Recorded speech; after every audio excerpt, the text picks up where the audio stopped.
नमस्कार Odisha job net रे पुणी थे स्वागत। तो आज आम गोटे सीआरपीएफ कनेस्टेबल रिक्रुटमेंट 2026 उपर आलोचना करवा।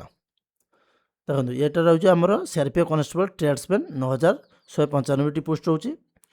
जदि आम वैकेंसी डिटेल्स को जीवा तो आपंकर ये देखिए दुईटा कैटेगरी रही constable tradesman technical constable tradesman pioneer wing रोचे 9175 पोस्ट ये 20टा पोस्ट 9195।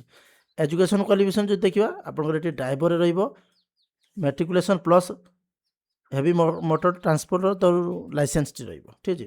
तापर motor vehicle motor machine vehicle रहा मैट्रिकुलेसन प्लस 2 ईयर आईटीआई रही प्लस 1 ईयर एक्सपीरियंस रोचे।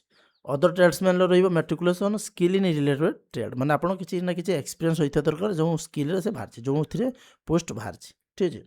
ये भी आप पोइनर विंग्स कौन मैट्रिकुलेसन प्लस 1 ईयर एक्सपीरियंस रोचे। आईटीआई प्रिफर्ड जो आईटीआई थी ताले भी हो ठीक है।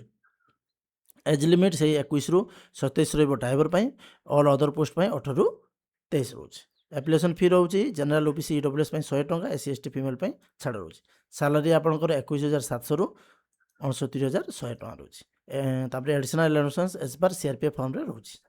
स्टार्ट डेट रहिबो 20 एप्रिल 2026 लास्ट डेट रहिबो 19 मे 2026। सिलेक्शन प्रोसेस आपंकर से फिजिकल टेस्ट हम पीएचडी तार फिजिकल एफिशिएंसी टेस्ट हम पीटी ट्रेड टेस्ट हम रिटन एग्जामिनेशन हम मेडिकल एग्जामिनेशन हम।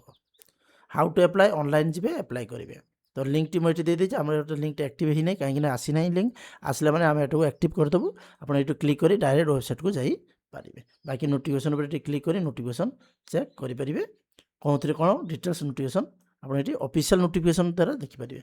तो आम वीडियो में सब प्रेफर करूँ आम वीडियो अपेक्षा आप ऑफिशियल नोटिफिकेशन को जी से चेक कर पढ़ी चेक कर अप्लाई करेंगे ठीक है। तो वीडियो पुणी देखा आउ एक वीडियो सहित थैंक यू।